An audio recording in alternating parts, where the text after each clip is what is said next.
Don't mind my mess around here. Yeah, wintertime becomes very clogged in this garage. I have a Aaron's. This isn't Nick's, but it is the identical model as Nick's, isn't it? Snow King engine.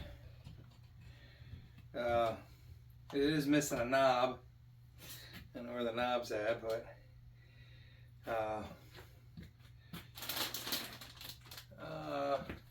this came with a note.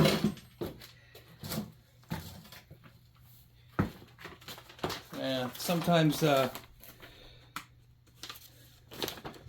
under the impression that certain things exist and haven't experienced certain things. This is snowblower check and tune-up.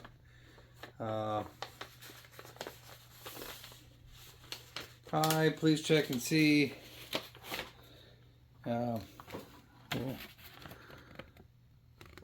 Put that out there. Please check and see. Blah blah blah. And problems, gas leaking when priming it. That's normal. When you prime it too much, it does.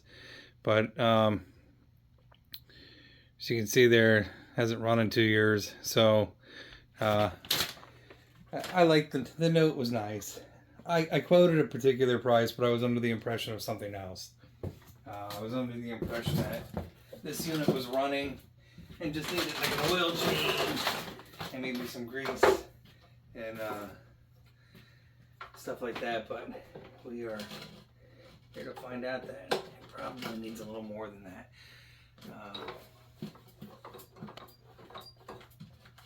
Yeah, so when you have a carburetor, and this is just purely for Mark's viewing pleasure. This particular carburetor is the same as Nick's carburetor. It's this unit right here, actually. So, and we'll take this. This particular carburetor came with 2 different style float bowls, one with the purge button and one without a purge button. It also came with 2 different style, I don't know how the other style, it came with 2 different style high-speed screw pickups, and the bottom adjustable and non-adjustable. This one is a non-adjustable, just like Nick's was. But if you look real close here, see that little tiny hole there? When you fill the carburetor up and you're priming it to push gas into the intake, you're pushing gas into the intake, you have it choked. And what that does is it helps to pull more gas up into the cylinder of the head or the engine.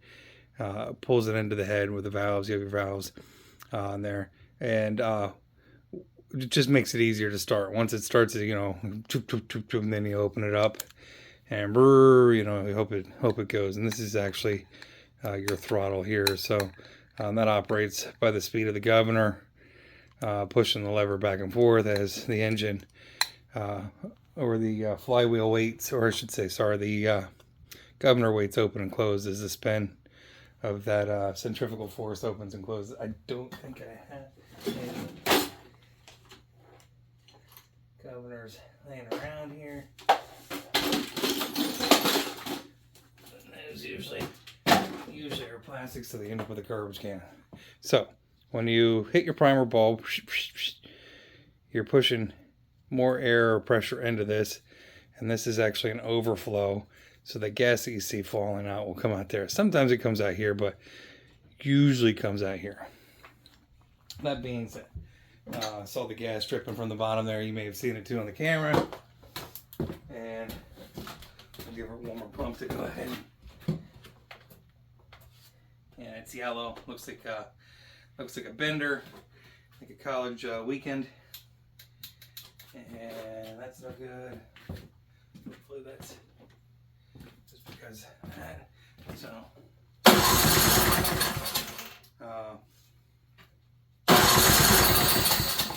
you shouldn't push that more than 5 seconds at a time. If you push more than, it actually says it on some units. I don't know if it says it. Probably has some type of warning there I've never really read, but I know that the newer units say like 5 seconds at a time, no longer than 10-second intervals. So we should have started though already. So we're looking at a carburetor cleaning here as well, Mark. That was Mark, yeah. We'll get that carburetor cleaned up. It's just we'll take a quick canter at it. We'll do it all the way we're here. I'll make a mess in the garage and try to keep it all in focus.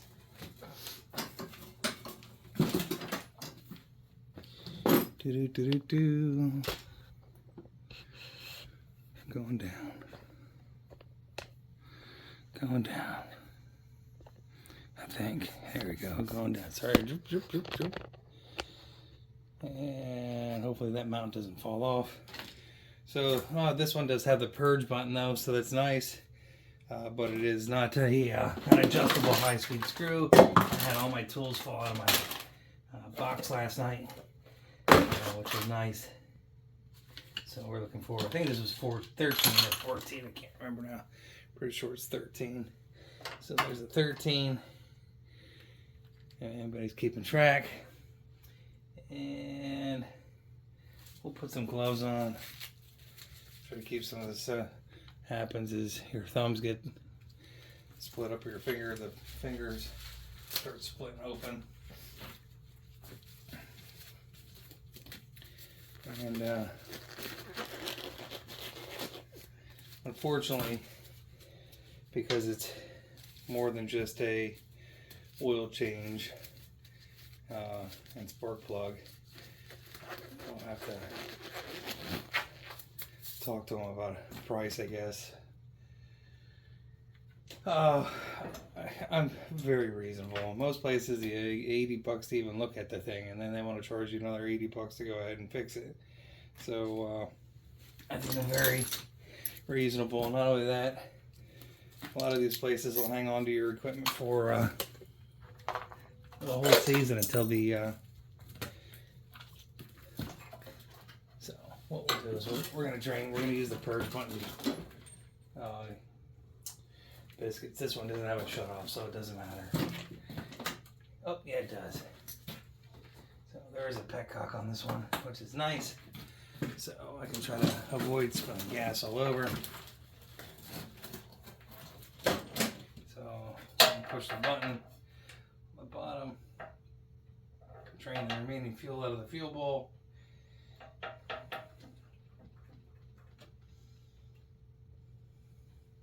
And that just helps to keep the gas from ending up all over my floor. And those carburetor fluid bowls hold about an ounce or two of gas in there, so I'll put that back up. And the button that I was referring to is this button right here. And then righty tighty, lefty loosey. Hopefully we'll jam this up in here anyways, in case there's any residual. And hopefully this one's not as tore up as Nick's. Nick's was pretty tore up. Gonna hope for the best on this one. So high speed screw doesn't look too terrible. Doesn't look as bad as Nick's did. Nick's looked pretty bad. Crack at these. Sometimes there's a little. There's a little water in there maybe, but it's definitely. It's just bad gas. I think this one just looks like bad gas. What's interesting though, Nick's had a, I wonder if this one was replaced before. Nick's had a brass float.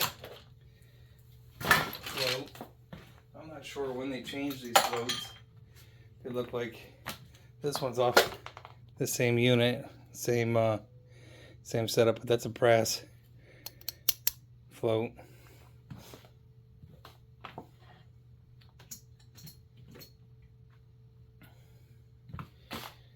And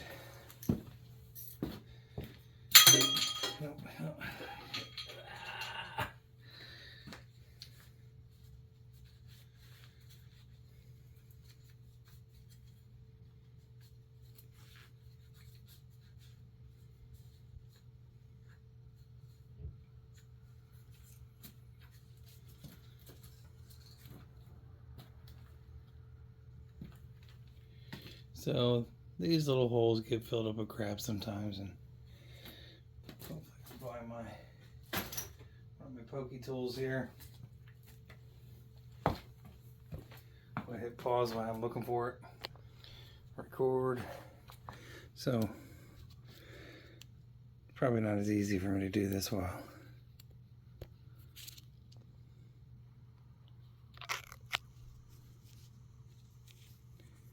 So I poke at this hole just to make sure it's clear, and then there's a hole usually right there. I don't know if you can see that or not, but there's a hole right there that usually gets some garbage in it. So isn't much to that. Poke down in the center too, and then give it another poke at the side. And we're going to look inside this carburetor, make sure all the parts that are supposed to be there are there. Might be missing a part, but I'm not 100% sure. Whatever the case be, it will definitely need fresh fuel. So I do have a container full of ethanol-free gas over there, and I need to find a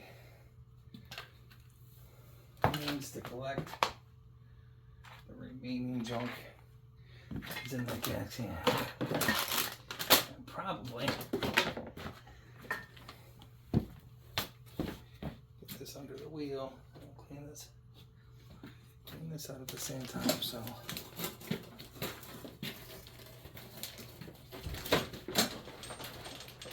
let's see where we're at.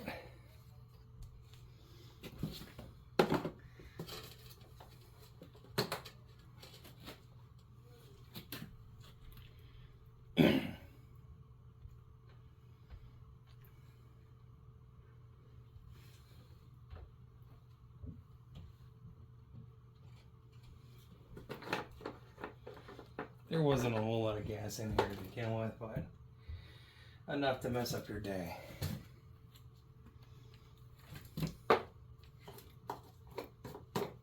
And believe to think that was a 20-year-old unit, and we got some dark oil there. We'll change that out. I'll make this worthwhile for him.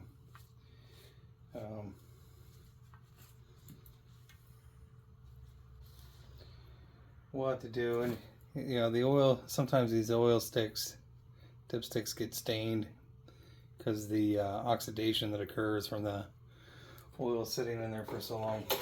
We can't start it tonight because I think it's after 7:30, but we'll warm it up tomorrow after we fill up some gas in here. I'll probably put about 16 ounces of gas. We'll do that yet tonight.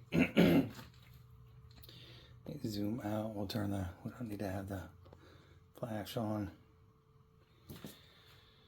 And hopefully tomorrow I can have the John Deere out of here too. I had to go down to Clark Industrial today after my regularly scheduled programs. And yeah, see, there wasn't a whole lot of gas in there, but the little bit of remaining gas that's in there looks like poo. Yep. Oh, come on. Wasn't done.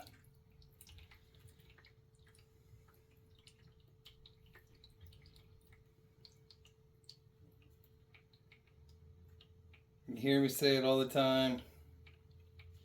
Gas is a product that will wear out. Number one, lose its volatility, and shouldn't be left alone for years on end, especially if it has alcohol in it. We are fortunate enough. I actually have a Wawa down the street now that has the entire pump configuration down there now. All the pumps down there have diesel and ethanol-free gas on the pumps. So I'm fortunate enough to have a Sheetz on the other side of town here. Not really on town, but where I'm at, about 3 miles, maybe 2 or 3 miles from me. that has E85 and E88. And the reason I say that is because the pickup truck will run on E85 and E88. It's a flex fuel unit. Now the Chevrolet will not, but the Chevrolet wants high tests. High tests. Let me grab some gas.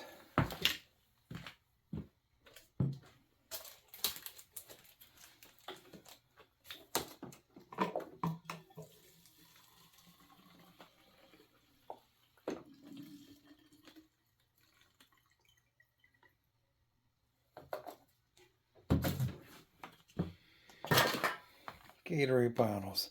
The gas I use is ethanol-free gas. It has stable in it.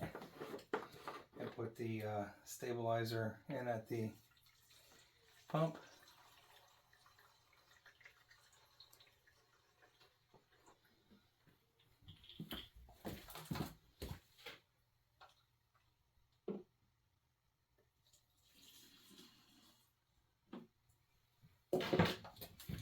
Now, granted, there was a little dirt in the bottom of that. You can actually smell the difference in gas, and you can see, if you look close enough, it is a little bit more yellow than your gasoline that was in there. But I guess I'm pretty certain that this will hopefully be a quick, easy fix, and we'll put this back up.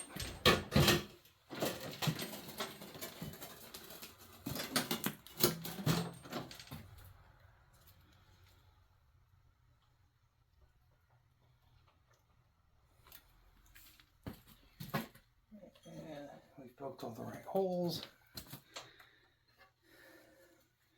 She wasn't angry about it. She's a willing participant. Now, when you put these back in here, you do have to make sure that you're not pinching your gasket. Some folks get a little excited and they start pushing that up in there. And I hope that doesn't happen to me now, but feels like it's fitting on there right. And then we don't have to go through the process of replacing the gasket.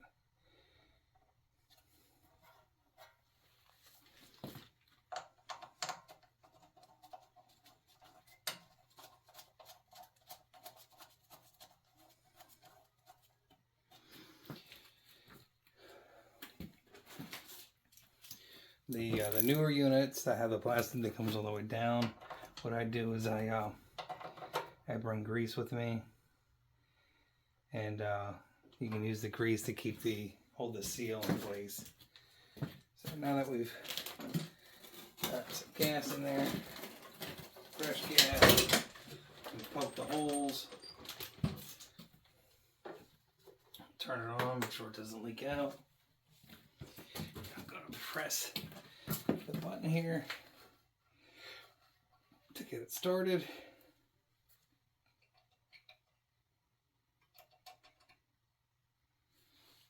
And drain off a little bit of whatever might have been in there. And that smells like good gas.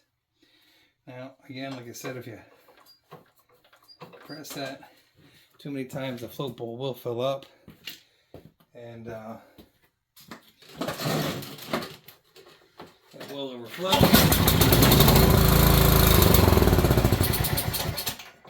That's as quick as that gets. So tomorrow we'll run it and we'll make sure that we warm the oil up, and we'll change this spark plug out for him.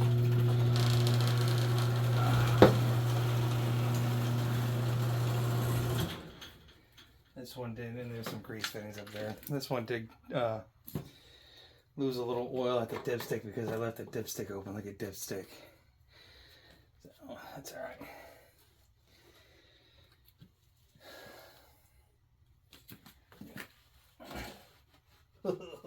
Sometimes that's what happens when you smell too many gas fumes.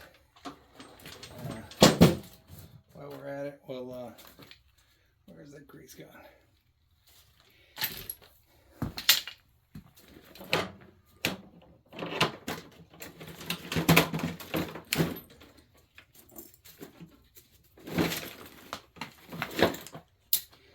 Oh, my strap came off of it.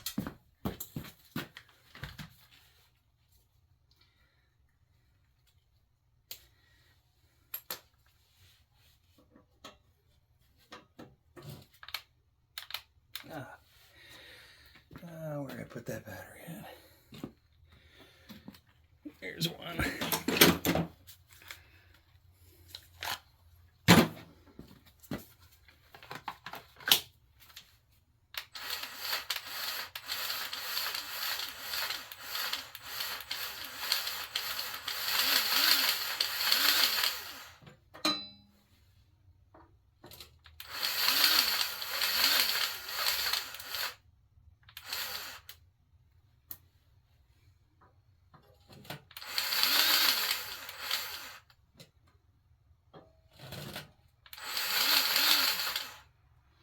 I'm using red tacky, but I would normally use marine grease in here. However, I switched to the red tacky because I don't use the marine grease as much anymore.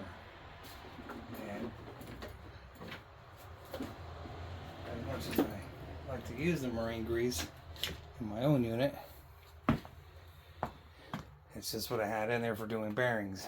So just letting the garage air out here tomorrow morning.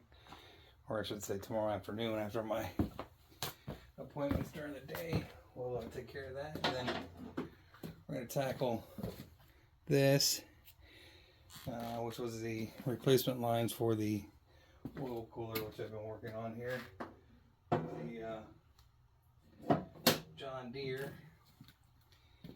And we'll let that warm up tomorrow and change the oil and change the spark plug while we're at it. Looks like it's been in there a while. Or it's just been in a place where it's gotten moist. Moist. Here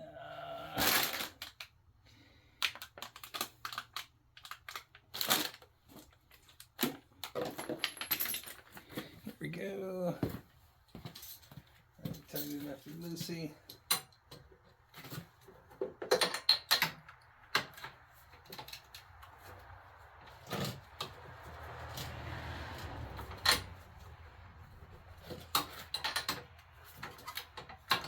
Get to this one.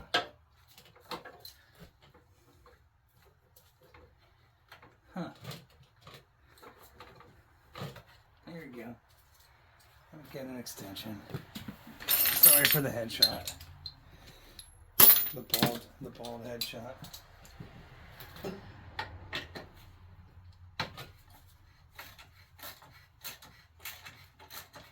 gotta find my dielectric grease somewhere here.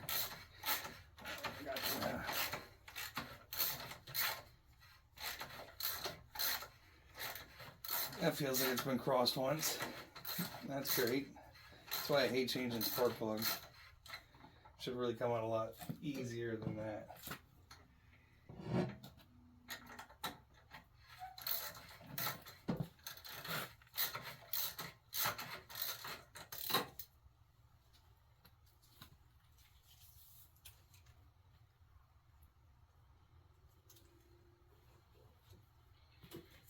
I mean, you know, don't look terrible, but doesn't look great. You can still see the porcelain's white.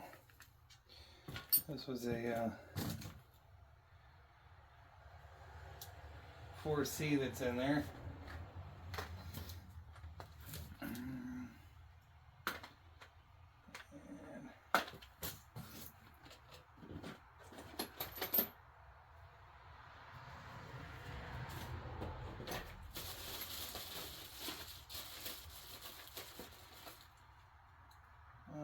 I'm going to have to see what the cross reference is for. I think it's BK5, but let's see what the cross reference is for 4C. Let me pause this and Google it. So we use an NGK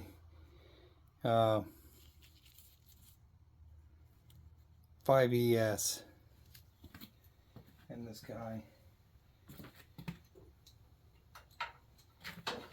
which was the cross reference for this.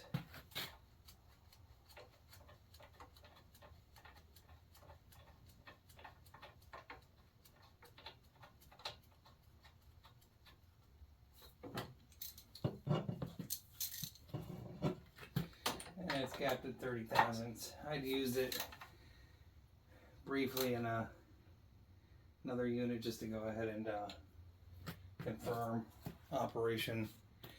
That's why it looks fired.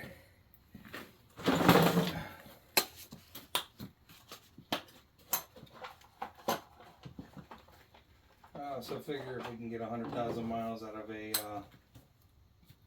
none of that. You have no idea what I'm going to charge this guy, which is pretty cheap compared to a shop. So basically, at this time point, I'm giving away time. I'm giving away time.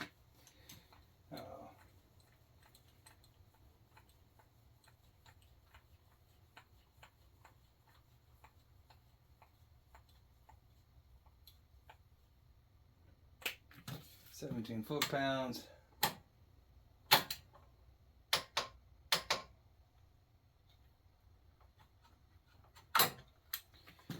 And I'll take the pressure off that.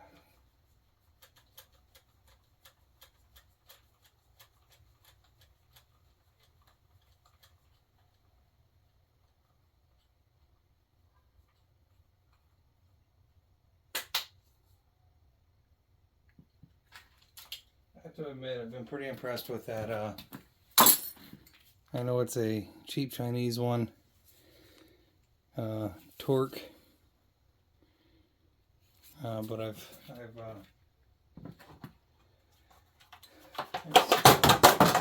just drop the plastic case on it.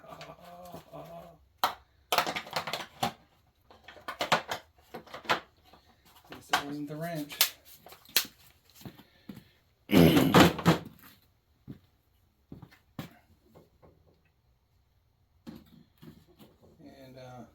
the magic tool, yeah, right there that I dropped too, because I got the dropsies now. Yep, and then let's see if we can find some dielectric grease in this screw hole. I'll pause it while I'm looking for that. Permatex dielectric grease. Schmutz a little bit in the cap.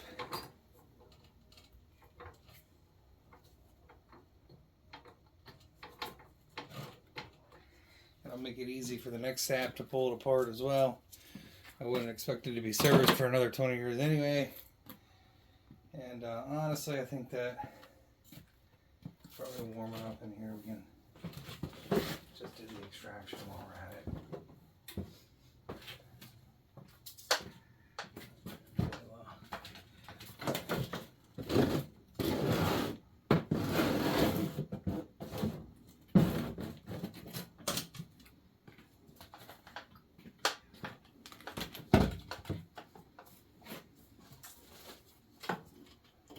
Are you kidding me? What the hell is that about? That actually unscrewed at the bottom, which is no bueno.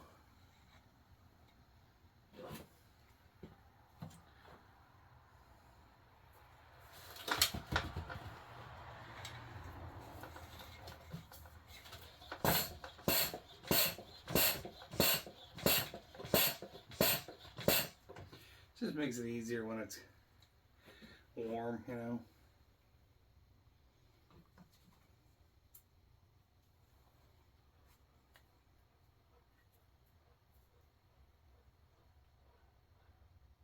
Somebody's scraping some ice off their driveway. And that's that. We'll add Super Tech to this. Didn't really need a whole lot, but we'll do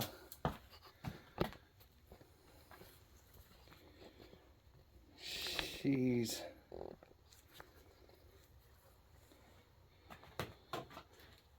Mine is Supertech. Good thing I just bought a brand new container of it, but it should somewhere in here have a open container. I'll have to watch me suck that out. It'll probably take 10 minutes for that to suck out. But yeah, it's a service on the snowblower. So we're using 10W30. It's a synthetic blend. And you know, most people don't even think about checking these, but they should.